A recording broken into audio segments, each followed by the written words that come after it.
예, 시편 49편 우리 한 목소리로 같이 읽습니다.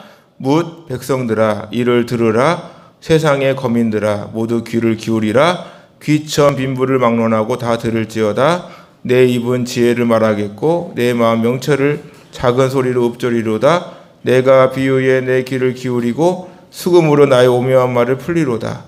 죄악이 나를 따라다니며 나를 애워싸는 환난의 날을 내가 어찌 두려워하랴. 자기의 재물을 의지하고 부유함을 자랑하는 자는 아무도 자기의 형제를 구원하지 못하며 그를 위한 속전을 하나님께 바치지도 못할 것은 그들의 생명을 속량하는 값이 너무 엄청나서 영원히 마련하지 못할 것임이니라. 그가 영원히 살아서 죽음을 보지 못할 것인가. 그러나 나는 지혜 있는 자도 죽고 어리석고 무지한 자도 함께 망하며 그들의 재물을 남에게 남겨두고 떠나는 것을 보게 되리로다. 그러나 그들의 속 생각에 그들의 집은 영원히 있고 그들 거처는 대대에 이르리라 하여 그들의 토지를 자기 이름으로 부르도다. 사람은 존귀하나 장구하지 못하며 멸망하는 짐승 같도다. 이것이 바로 어리석은 자들의 길이며 그들의 말을 기뻐하는 자들의 종말이로다. 그들은 양같이 스올에 두기로 작정되었으니 사망이 그들의 목자일 것이라. 정직한 자들이 아침에 그들을 다스리리니 그들의 아름다움은 소멸하고 수월이 그들의 거처가 되리라. 그러나 하나님께서는 나를 영접하시리니 이러므로 내 영혼을 수월의 권세에 건져내시리로다. 셀라. 사람이 치부하여 그의 집의 영광이 더할 때에 너는 두려워하지 말지어다. 그가 죽으면 가져가는 것이 없고 그의 영광이 그를 따라 내려가지 못함이로다. 그가 비록 생시의 사기를 축하하며 스스로 좋게 함으로 사람들에게 칭찬을 받을지라도 그들은 그들의 역대 조상들에게로 돌아가리니 영원히 빛을 보지 못하리로다. 존귀하나 깨닫지 못하는 사람은 멸망하는 짐승 같도다. 아멘. 예, 할렐루야. 오늘도 우리 자리에 모인 여러분들에게 놀라운 주의 은총이 함께하기를 주님의 이름으로 축원합니다. 예, 오늘 우리가 읽은 시편 49편을 보면 표제가 고라 자손의 시 인도자를 따라 부르는 노래라고 되어 있습니다. 이는 지휘자의 지휘에 따라 연주되는 어떤 제2의 음악이라고 할 수 있겠죠. 그럼 여기서 말하는 제2는 뭐냐? 바로 장례식이에요. 장례식.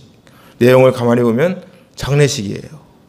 그래서 시편 49편의 내용을 보면 인본주의적 인생관을 가지고 재물을 쫓는 자의 어리석음을 지적하고 있습니다. 우리가 볼 때 우리의 인생 영원하지 않죠. 결국에는 죽어 사라지는데 부귀영화는 일시적인 것으로 무덤까지 갈 수가 없죠. 그러한 부귀영화를 의지하기보다 오직 하나님만을 의지해야 된다. 우리는 하나님, 우리의 생명의 생사와 복은 다 하나님께 있다. 이 고백을 하고 싶은 것이요. 이러한 의미로 이스라엘 선들은 시편 49편을 가장 가까운 친척의 장례식 때 많이 암송한 것으로 알려져 있습니다. 유대인들은 시신이 안치된 곳에서 시편 49편을 암송하면서 현세에서 사람들 모두가 추구하는 어떠한 물질이나 어떤 권세나 어떠한 힘이나 이것이 얼마나 무상한 것인지를 시편 기자를 통해 보여주고 있는 것이죠. 오늘 말씀을 보세요. 1절 보면 뭇 백성들아 이를 들으라. 세상의 거민들아 모두 귀를 기울이라. 하나님께서는 지금 들으라 귀를 기울이라 둘 다 명령법입니다. 샤마. 하나님의 말씀을 귀를 기울이라고 잘 들으라고 지금 명령하시는 것이죠. 세상의 거민들아 귀를 기울여라. 이 귀를 기울여 아잔. 이 단어는 앞에 거는 쉐마인데 이건 아잔입니다. 아잔. 아잔. 이거 뭐냐면 귀를 쫑긋 세워가지고 말씀하시는 쪽으로 귀를 이렇게 하는 거 이렇게 기울이는 것이죠. 그래서 하나님께 귀를 기울이고 잘 듣고 그 말씀에 순종하라. 귀천 빈부를 막론하고 다 들어라. 부하든지 가난하든지 천하든지 세상에 아무런 거 그런 거 상관없이 모든 백성들은 다 하나님의 말씀을 들어라. 이거죠. 그래서 하나님의 말씀을 한 마음으로 잘 들을 것을 우리에게 말씀하십니다. 결국 이 세상을 살아가는 사람은 누구나 하나님 말씀에 귀를 기울이고 하나님의 말씀을 잘 들어야 한다라고 하는 사실을 우리에게 강조해 주고 있는 것입니다. 그 이유가 뭘까요? 3절. 내 입은 지혜를 말한다. 내 마음은 명철을 작은 소리로 읊조릴 것이다. 여기서 지혜가 뭐죠? 호크마입니다.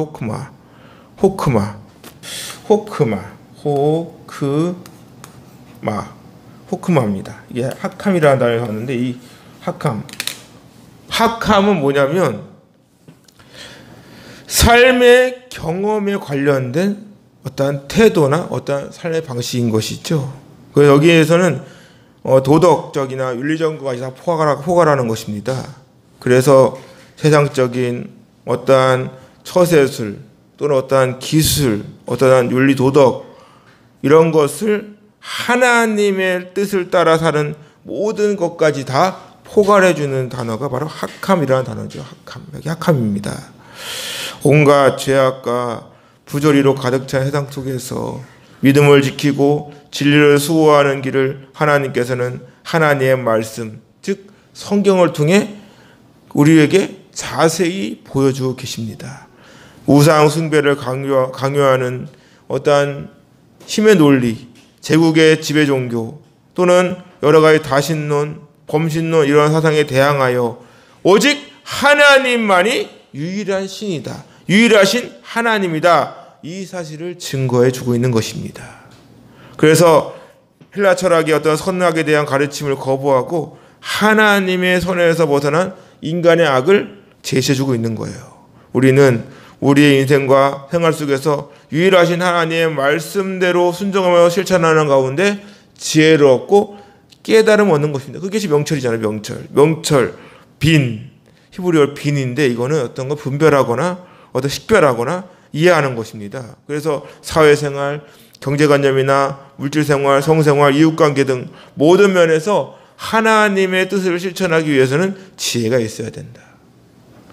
지식은 내 노력으로 하지만 지혜는 내 노력으로 되는 게 아니잖아요. 그러한 삶의 지혜는 세상적인 어떤 것과는 다르죠. 인간 스스로 얻을 수 있거나 어떤 훈련을 통해 얻어지는 것이 아니고 하나님 말씀을 묵상하는 가운데 하나님께서 주셔야만이 받을 수 있다. 그런 의미에서 지혜는 하나님께로부터 받아야 되는 것입니다. 그것이 바로 성령 하나님 역할 아니겠습니까? 말씀을 듣고 깨닫는 것이 누가 깨닫게 해주셔야 돼? 하나님이 깨닫게 해주셔야 되는 것이죠. 그리고 이어서 내 작은 소리로 읊조리로다. 이거는 묵상, 어떤 명상, 그래서 하가 신음하고 슬퍼하면서 깊이 또 생각하기도 하고, 예를 들어 성막을 짓는데 하나님께서는 제사장은 하나님께로부터 지혜를 받은 사람들이라고 하는 말씀하십니다. 그래서 무릇 마음의 지혜에 있는 모든 자 곧 내가 지혜로운 영으로 채운 자들에게 말하여 아론의 옷을 찢고 그를 거룩하게 하여 내게 제사장 직분을 행하게 하라. 제사장은 어떻게 한다고요? 하나님께로부터 주시는, 하나님께서 채워주시는 그 지혜로 감당한다는 것입니다. 또 하나님께서는 모세를 통해서 일꾼을 뽑을 때에도 마찬가지입니다. 내가 유다 지파 훌의 손자여 우리의 아들인 부살레를 지명하여 부르고 하나님의 영을 그에게 충만하게 하여 지혜와 총명과 지식과 여러 가지 재주로 정교한 일을 연구하여 금과 은과 노수로 만들게 하며. 그러니까 하나님 일을 행할 때에는 뭐가 있어야 한다고요? 지식도 있어야 되겠지만 지혜가 있어야 돼. 지혜가. 솔로몬이 지혜로우니까 이방 사람들이 보고 그가 하는 소리를 듣기 위해서 우르르 몰려오지 않습니까? 지혜는 오직 하나님께로부터 옵니다. 오늘날 예수님 믿고 구원받은 저와 여러분은 하나님께로부터 끊임없이 지혜를 구해야 돼요. 오늘날도 보세요. 교회가 예배를 드리는 교회에 대해 엄청난 비난을 가합니다. 비록 방역 지침이라는 명분을 세우고는 있지만 우리가 그동안 1년 6개월 넘도록 경험한 바에 의하면 아무리 생각해도 형평성이 없어 보입니다. 이미 교회는 갈라졌어요. 수많은 목사님들이 계시지만 같은 성경을 보고 신학 공부를 해도 인본주의 신학과 또 보수주의, 신본주의 신학으로 완전히 갈라졌단 말이죠. 먹고 사는 것보다 예배가 덜 중요하다는 인식이 팽배해졌습니다. 예배가 뭐가 중요해? 지금 죽었는데 먹고 살아야지. 이런 거죠. 교회는 없어져야 돼. 교회는 필요 없어. 돈만 걷어. 이런 식의 막말을 한다는 것이죠. 그러니까 육적인 부분에는 관심을 갖지만 내 영혼에 대해서는 관심이 점차 사라지고 있는 것이죠. 오늘날 WCC, NCCK, WEA 종교다원주의와 관련된 화폐를 지지하고 종교 혼합주의에 물들어가는 세상 속에서 하나님을 이방 사람 섬기는 우상과 똑같이 취급합니다. 뿐만 아니라 지혜가 없다 보니까 기독교인이 술, 담배, 성인용품 등에 고민 없이 광고를 찍어요. 간청되면 해놓고 그냥 그런 거 그냥 어떠한 죄책감이 없는 거예요. 기독교인이 동성애 드라마에 출연합니다. 기독교인이 차별금지법, 평등법, 건강가정비용법을 발의하는데 동참을 하고 또 그러한 정당을 지지를 해요. 하나님께 드리는 예배를 목숨처럼 귀하게 여기는 사람들에 대하여 엄청난 비난을 가합니다. 이것이 바로 지혜 없는 사람들의 모습인 거예요. 이러한 모든 문제에서 교회가 분열하지 않고 성경으로부터 하나님의 뜻을 찾고 깨달아 세상 속에서 예수 그리스도의 진리를 올바르게 수호하고 증거해야 되는 것이죠.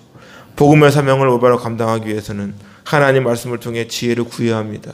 지혜가 없이는 교회는 세상을 향해서 아무런 일도 할 수 없습니다. 사사시대와 같이 세상 속에 물들어가고 갈 수 있음을 우리는 깨달아야 돼요. 자기의 소견에 옳은 대로 행해. 왕이 없대. 이스라엘 왕이 없다는 거야. 왕이 왜 없어? 하나님이 왕이잖아. 지금 시도 마찬가지입니다. 하나님이 왕이에요. 근데 왕으로 인정하지 않겠다는 것이죠. 그게 지형사들의 모습 아니겠습니까? 하나님의 말씀은 우리로 하여금 지혜와 총명을 주십니다. 하나님 말씀을 듣고 암송하고 성경을 읽으면 현명해지는 거예요. 그것이 하나님 말씀의 능력이죠. 말씀 보세요. 내가 비유에 내 귀를 기울이고 수금으로 나의 오묘한 말을 풀리로다. 이 비유라고 하는 이 마샬은 라는 단어는 어떠한 비유, 시적인 말로 말하다, 어떤 융합하게 하다 뭐 이런 뜻을 갖고 있습니다. 근데 어떠한 경언이겠죠. 격언. 그러니까 조상들이나 지혜자들로부터 듣고 배운 자문이나 교훈 등을 의미하죠. 물론 이것은 하나님께서 직접 말씀하신 것은 아닙니다. 하지만 하나님께서 시편 기자를 통해 말씀하시고자 하는 것, 잠언 기자를 통해 말씀하고자 하신 것, 율법과 헌자의 현포에 귀를 기울여 얻게 된 진리로 나아가라는 것이죠. 아이들을 키우다 보면 속담이나 사자성어를 배우도록 합니다. 그 이유가 뭐죠? 조상들의 지혜가 숨어있기 때문에 그런 거죠. 이스라엘 민족도 마찬가지입니다. 유대인 하면 가장 먼저 떠오르는 게 뭐죠? 탈무드. 탈무드는 유대인의 정신의 전부라는 말이 있습니다. 오늘날 유대인, 이스라엘 사람들이 탈무드를 배워요. 그 이유가 뭘까요? 실제로 보면 유대인들이라고 해서 뭐 탈무드를 배우는 것이 아니라고 합니다. 소수의 유대인들만이 탈무드를 배우고 심지어는 유대인 중에 6%를 차지하는 정통파 유대인, 이 사람들이 자녀에게 세속화된 교육을 아예 시키지 않고 탈무드 교육만을 시키는 부류도 있다고 합니다. 종교인 자녀들은 어려서부터 세속적인 교육을 받을 기회도 없거니와 세속적인 어린이를 사귈 기회도 없을 뿐더러 종교인 가정에는 텔레비전도 없답니다. 그래서 아이를 키울 때는 텔레비전 없는 게 더 좋을 수 있어요. 텔레비전 없는 게 지금 시대가 자꾸만 다니면서도 TV를 보잖아요. 운전하다가 TV를 보고 막 이런 시대가 왔잖아요. 못할 게 없어. 그런데 반면에 세속적인 유대인들은 종교와는 무관한 삶을 살고 있다는 것입니다. 한쪽에서는 철저하게 하나님 중심적인 삶을 살지만 한쪽으로는 오히려 하나님과 아무 관련 없는 삶을 살아가고 있다는 거죠. 땅덩어리도 우리나라에 뭐 강원도밖에 안 들어가는데 그러한 땅덩어리에서 세속적인 유대인과 신본적인 유대인이 서로 다른 것 추구하며 살고 있는 것입니다. 하나님의 말씀인 토라는 좁은 뜻으로는 구약의 모세 오경만을 가르치지만 넓게 확장하면 구약 성경 전체와 탈무드까지 포함하고 있는 것이죠. 그래서 유대교에서는 토라를 성문 토라 그리고 구전 토라로 나눕니다. 그래서 유대인들은 구전 토라를 마치 성경에 기록된 것처럼 기록된 성경과 똑같이 취급을 한다고 합니다. 모세가 시내산에서 율법받을 때 미처 기록하지 못한 것들이 구전 토라, 입에서 입으로 전해 내려오는 것이죠. 그래서 사람들의 자녀도 후손에게 그대로 전수가 되는 것입니다. 그 주 70년도 예수님이 오시는 70년 만에 그 예루살렘 성전이 파괴되고 유대인은 더 이상 제사를 드릴 수가 없게 되었죠. 그로 인해 유대인은 그들의 의사 상관없이 제사 중심의 삶을 포기하고 토라에 중점을 두게 되는 것입니다. 구전으로 전해져 내려오던 토라는 주 220년 그 당시 랍비가 예후다 하나씨가 있는데 이 사람이 집대성을 해가지고 이것을 뭐라면 미시나라고 부릅니다. 미시나는 뜻이 반복하다예요. 반복하다. 그러니까 구입에서 입으로 전해 내려온 것을 이렇게 묶어가지고 그것을 이제 미시나라고 이렇게 하면서 가르치는 것이죠. 이걸 마가복음 7장에 나오는 장로들의 유전이라고 하는 것입니다. 근데 문제가 뭐야? 이 미시나 안에 씨앗, 농사에 관한 것, 명절, 절기에 관한 것, 결혼, 이혼에 관한 가정사에 대한 것, 또 손해, 민법, 형사법, 재판에 관한 것, 선물, 희생제사, 성전제사에 관한 것, 또 정결과 부정에 관한 것, 이런 6가지 큰 주제로 이렇게 나누어져 있다고 하는데 유대인들은 미시나 유대인의 삶 모든 영역을 규범화하고 시간이 흐를수록 유대교 사람들은 미시나를 해석하고 설명해가면서 이게 자꾸만 추가적으로 이렇게 덧붙여지는 것이죠. 그러다 보니까 어떻게 됐습니까? 예수님의 가르침보다 이게 더 나의 삶에 가까워지니까 뭐가 더 우선되겠어요? 하나님 말씀보다 앞서는 일이 되어버리는 것이죠. 그래서 유대인의 교육 방식은 뭐냐면 철저한 신본주의와 함께 반복적인 교육인 거예요. 그래서 바리새인이 왜 욕을 먹냐면 장로들의 유전이 하나님 말씀보다 앞서기 때문에 문제가 되는 겁니다. 그 사람들이 그렇게 철저하게 율법을 지킨다고 하면서 문제는 뭐였어요?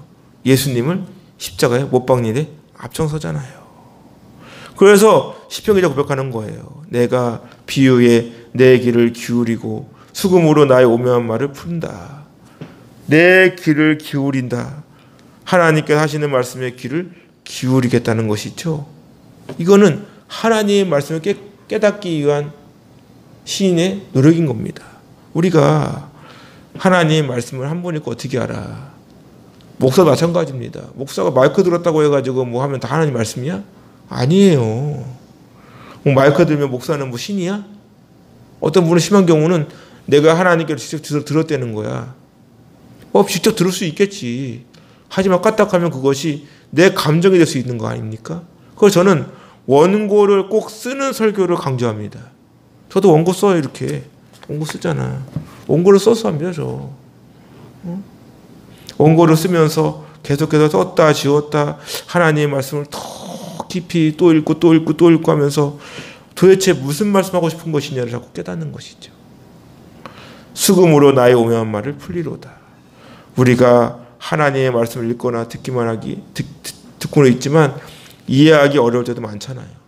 그렇기 때문에 성경을 부지런히 읽고 가까이 하는 것입니다. 그것이 바로 복음이죠. 복음은 아무나 깨닫는 것이 아닙니다.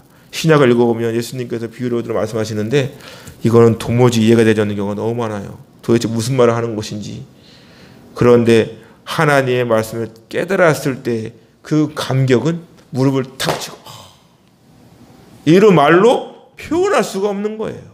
시인은 자신이 깨달은 그 진리의 말씀에 너무 감동에 또 심취되어 가지고 수금이 뭐야? 악기잖아.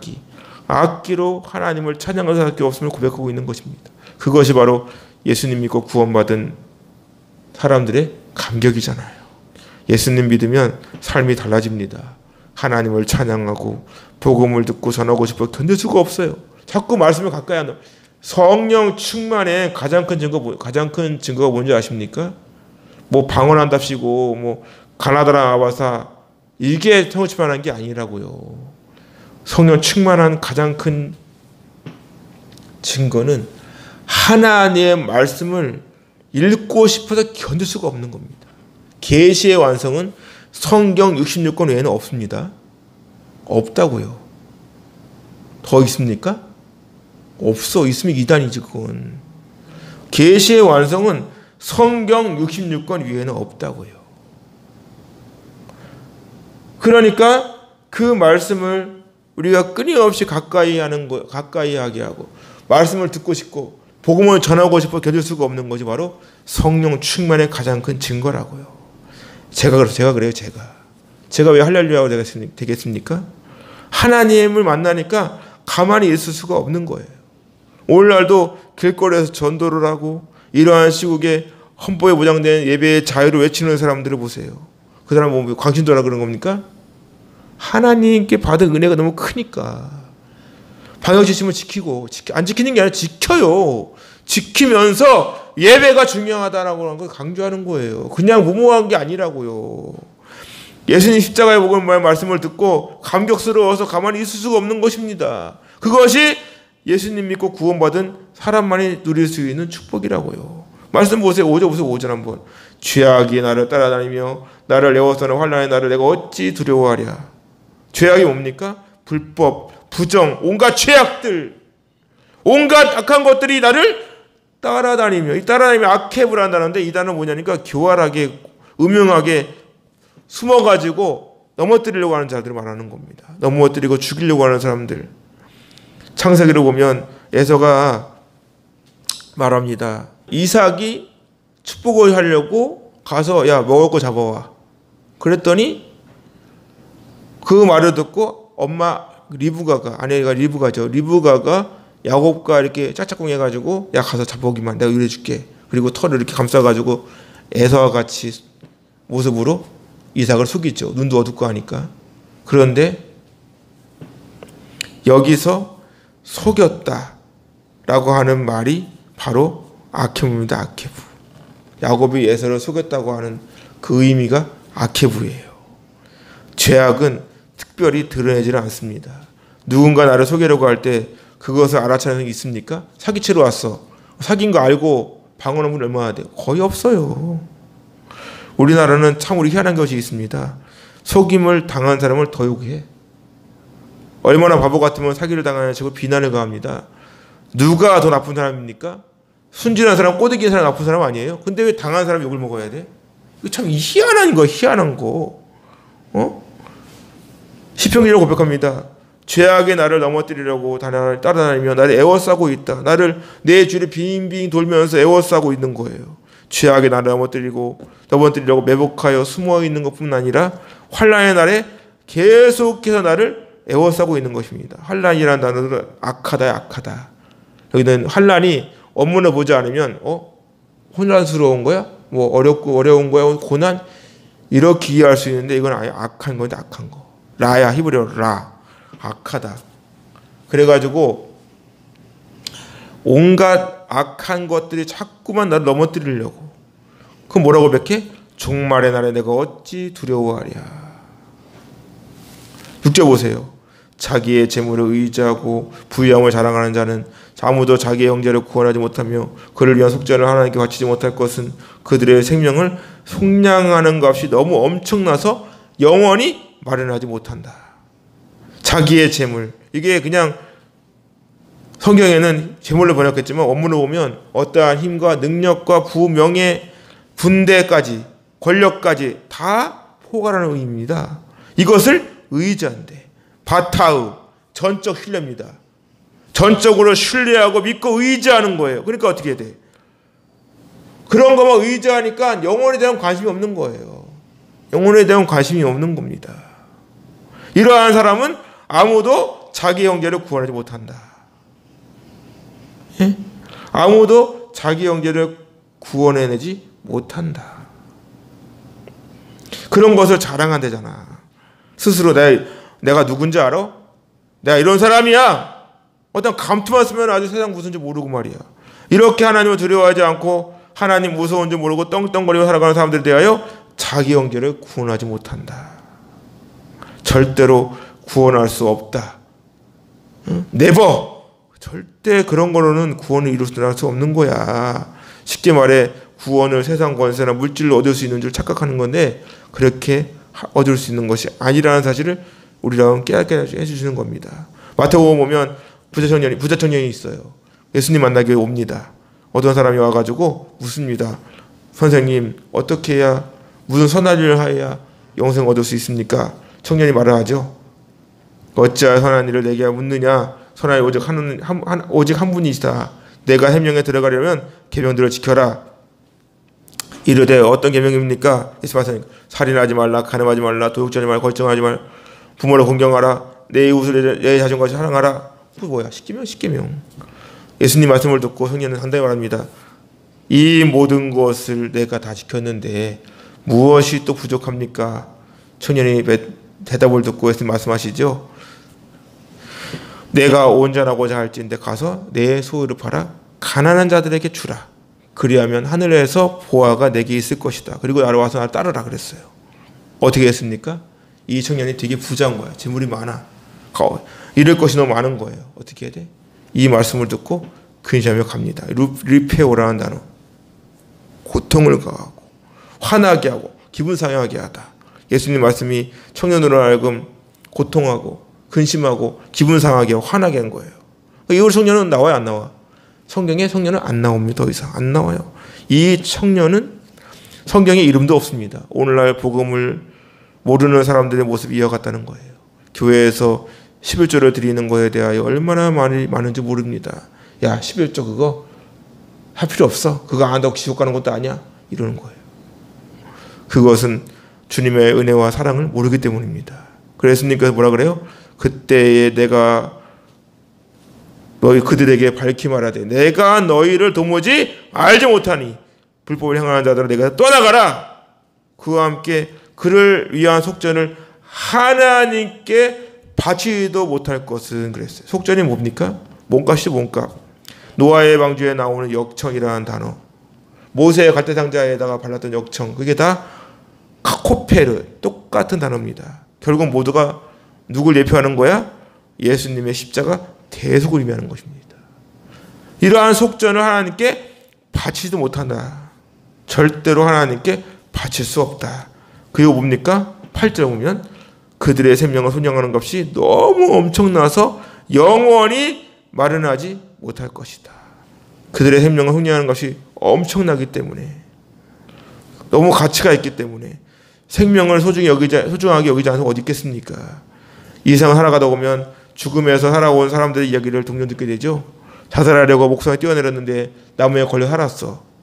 그리고 지하철이 철로에 떨어졌는데 어떤 사람이 막 구해냈어. 그건 얼마나 대단한 일입니까? 상부백화점이 무너졌는데 살아 돌아온 사람, 세월호, 천안함.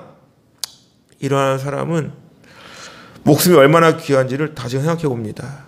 그래서 이렇게 고백하는 거예요. 그들의 생명이 속량하는 값이 너무 엄청나서 영원히 마련하지 못할 것이다. 그러니까 자기 생명만 귀하게 여기는 거야. 자기 생명만. 주님의 은혜를 모르는 거예요. 우리를 대신하여 십자가에서 대속의 피를 흘리신 그분의 값어치를 돈으로 환산할 수 있겠습니까? 유다를 보세요. 예수님을 은 30세겔에 팔아버립니다. 한 세겔은 4데나리온, 1데나리온은 하루 품삯. 그럼 4일 품삯이죠? 그래서 이거 계산해봤더니 어떤 계산했어. 이걸 또 거의 2천만 원 돈인데 2천만 원 돈. 그런데 예수님 목숨값이 그밖에 안 됩니까? 그럼 우리의 목숨값은 얼마나 될 것 같아? 우리는 예수님의 피값으로 거듭난 사람입니다. 예수님을 통해 영생을 얻은 사람들이란 말이에요. 예수님 목숨과 바꾼 저와 여러분의 값어치가 얼마나 될 것 같습니까? 시인은 고백합니다. 그들의 생명을 형량하는 값이 너무 엄청나서 영원히 마련하지 못할 것이다. 그만큼 죄의 값이, 죄에서 구원받는 값이 어마어마하다. 어마어마해. 우리는 평생을 갚아도 주님의 은혜를 갚을 수가 없어요. 내 죄를 어떻게 갚을 수 있겠어? 그런데 재물을 의지하고 부영을 자랑하는 자들은 그러한 주님의 은혜를 모르기 때문에 도무지 드릴 수가 없는 것이죠. 그렇기 때문에 예수님을 위해 모든 것을 다 드려도 아깝지가 않은 것입니다. 11조는 말할 것도 없고 주일성도 마찬가지 교회에 헌신하는 것도 아까워합니다. 심지어는 나를 구원하시기에 십자가를 지신 주님의 은혜와 사랑에 감사하는 마음으로 목숨까지 거는 분도 있잖아요. 하나님께서는 자기의 재물을 의지하고 부유함을 자랑한 자들 묻습니다. 9절 그가 영원히 살아서 죽음을 보지 않을 것인가? 그러나 그는 지혜인 자도 죽고 어리석고 무지한 자도 함께 망하여 그들의 재물을 남에게 남겨두고 떠나는 것을 보게 되리로다. 그러나 그들의 속생각에 속으로 생각하는 거. 그들의 집은 영원히 있고 그들의 거처는 대대히 있을 것이다. 그리고 그들의 토지를 자기 이름으로 불러. 누구나 죽음을 맞이할 거라는 거예요. 그래서 히브리서에 뭐라 그럽니까? 한 번 죽는 것은 사람에게 정하신 것이요 그 후에는 심판이 있다. 그리고 하시는 말씀이 이와 같이 그리스도도 많은 사람의 죄를 담당하시려고 단번에 드신 바 되셨고 구원에 이르기 위하여 죄와 상관없이 자기를 바라는 자들에게 두 번째 나타나시다. 그런데 인생 살다 보면 죽음을 생각하고 살아가는 사람이 얼마나 되십니까? 어차피 죽을 텐데 이러고 사는 분 계십니까? 누가복음 보면 예수님께서 부자의 비를 말씀하십니다. 이 부자는 농사를 짓는데 그의 소출이 어마어마해. 완전 대풍 났어. 대풍. 풍년이 들었어요. 마음 생각합니다. 내가 곡식 쌓아둘 곳이 없으니 어떻게 하면 좋을까? 그리고 결정합니다. 국간을 헐고 더 크게 짓자. 내가 거기다가 다 쌓아놓을 거다. 그리고 내 영혼에게 말합니다. 열에 쓸 물건을 많이 놔두었으니 평안한 식구 먹고 마시고 즐거워하자. 노새 젊어서 노새. 하나님께서 무슨 말씀하십니다. 어리석은 자여, 오늘 밤에 내 영혼을 도로 찾으면 내 준비한 것이 누구 것이 되냐? 예수님께서 말씀하시죠. 자기를 위하여 재물을 쌓아두고 하나님께 대하여 보유하지 못한 자가 이와 같은 모습이다. 그리고 나오는 말씀이 너희를 위하여 보물을 땅에 쌓아두지 말라. 내 보물이 있는 그곳에 내 마음도 있다. 그런즉 너희는 먼저 그의 나라와 그의 일을 구하라. 그리하면 이 모든 것을 너희에게 주시라. 들에 핀 뱃값을 보라. 하늘 나는 새를 보라. 하나님 은혜가 없이는 살 수가 없는 겁니다. 여러분 어떠십니까? 내가 가진 것이 너무 아까워서 하나님을 잊고 살지 않습니까? 돈 벌어야 돼, 돈. 이번에 내가 중요한 일이 있어. 영생의 소망을 잃어버리고 육신의 만족과 즐거움만 쫓고 계시지 않습니까? 저축하는 거 좋습니다. 하지만 쓰지도 못하고 매일 쌓아두기만 하다가 죽으면 그것이 누구가 되겠습니까? 이러한 사람들에게 하나님 말씀하시죠. 11절. 그들의 속생각에 그들의 집은 영원히 있고 그들의 거처는 대대에 이르리라. 그들의 토지를 자기 이름으로 부른대. 그리고 이어서 말하는 사람은 존귀하나 장구하지 못. 영원히 살지 못해요. 멸망하는 짐승과 같도다. 멸망하는 짐승과 같도다. 한 번 인생 한 번 살면 두 번 사냐? 늙어지면 못 노니까 열심히 놀아. 해서 죽어. 나중에 믿으면 돼. 뭐 이러고 있고. 복음 전하다 보면 나중에 이런 분이 있습니다. 나중에 나갈게 나중에.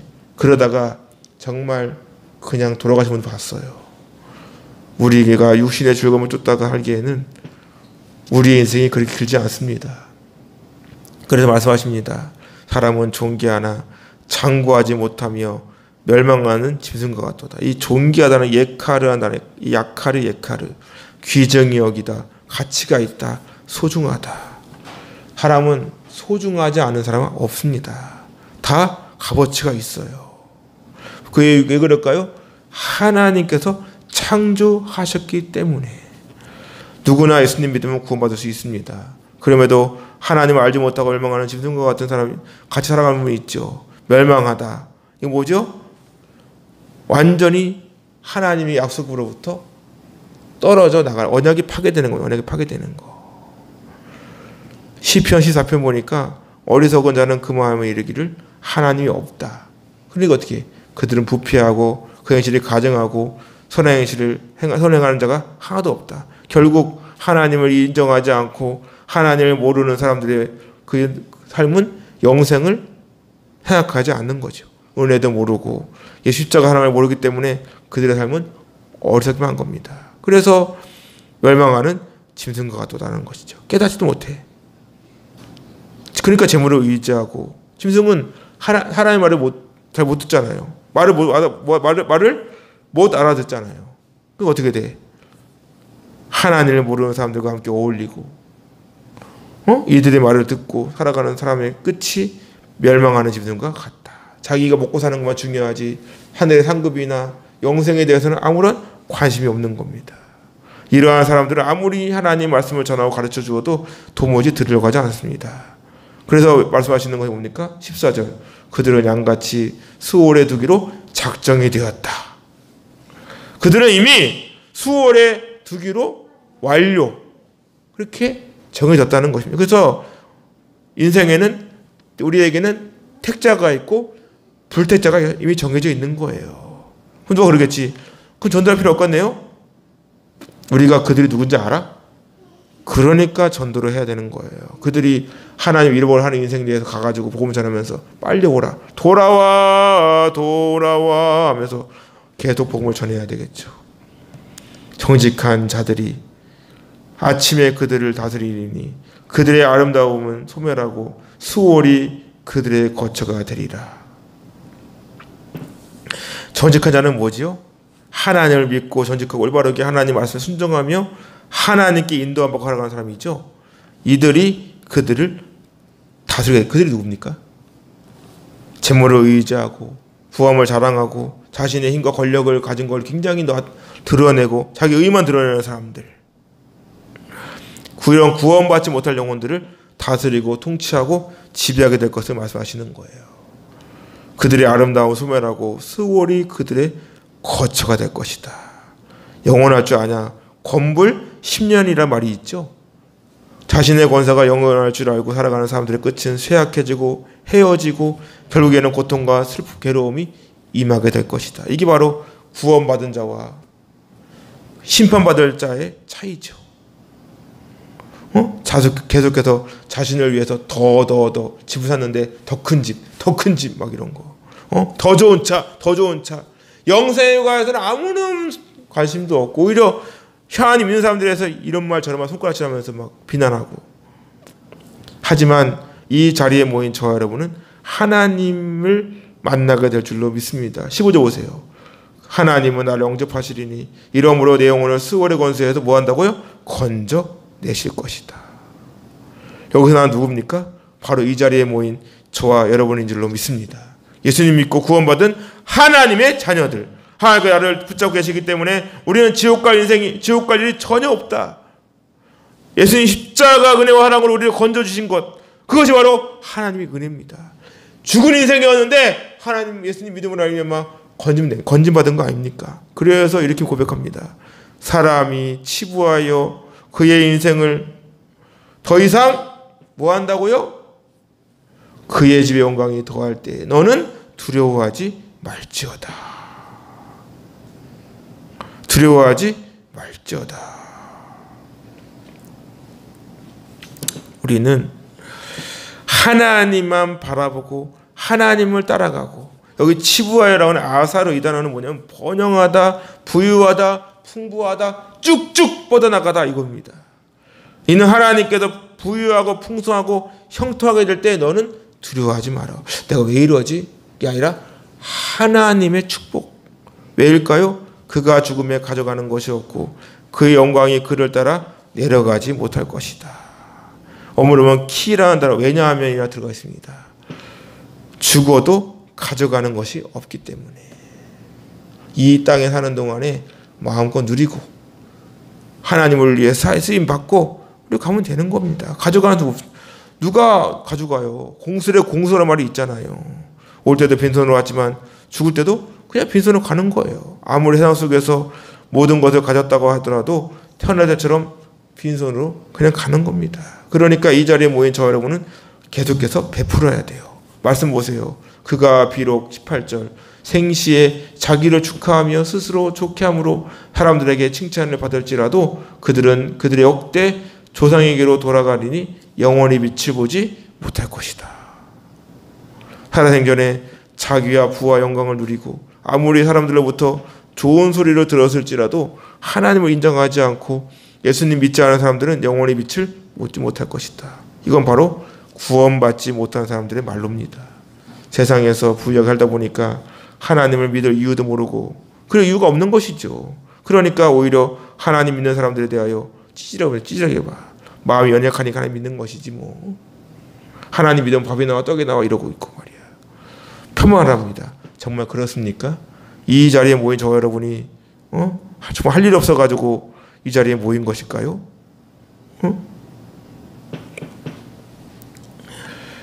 우리가 너무 마음이 찌질해가지고 하나님 믿은 것입니까?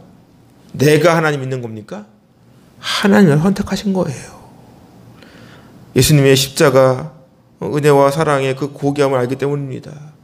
그렇게 따지면 바울은 왜 예수님 믿고 그분의 복음을 전하다가 죽음까지 맞아야 되겠습니까? 지금도 보세요. 교회가 얼마나 어려운 겪고 있습니까? 국가의 결력을 가지고 전능하신 하나님께 대하여 드리는 예배에 대하여 탄압을 하고 예배를 드리지 못하게 하고 있습니다. 여러분, 비대면이라는 말이 어디 있습니까? 그것은 예배를 드리지 말라는 거예요. 1000명, 10,000명이 들어가는 교회가 텅텅 비어 있습니다. 그럼에도 해양 사람들 뭐라고 합니까? 엄청난 비난을 가해요. 맞아, 교회는 필요 없는 거야. 무슨 예배가 중요해. 먹고 살기 죽겠는데 무슨 자꾸 교회 나오라 그래. 헌금이나 거두고. 그만큼 교회 이미지가 바닥으로 추락한 거죠. 지하철이나 버스와 비교하면 먹고 살아야 하니까 하지만 교회는 필요 없어. 오늘 말씀처럼 육적인 것만 생각할 뿐 영생에 대해서는 관심이 없습니다.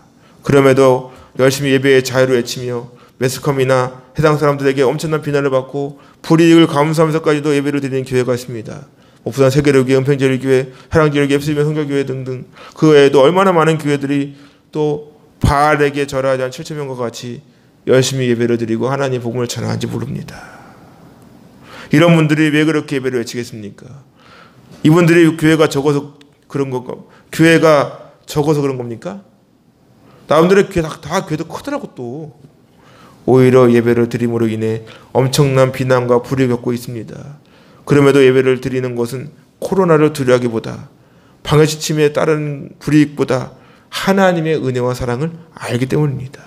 우리를 대신하여 예수님께서 자기 지신 그 십자가의 보혈의 핏값이 얼마나 귀한 것인지 알기 때문인 거예요.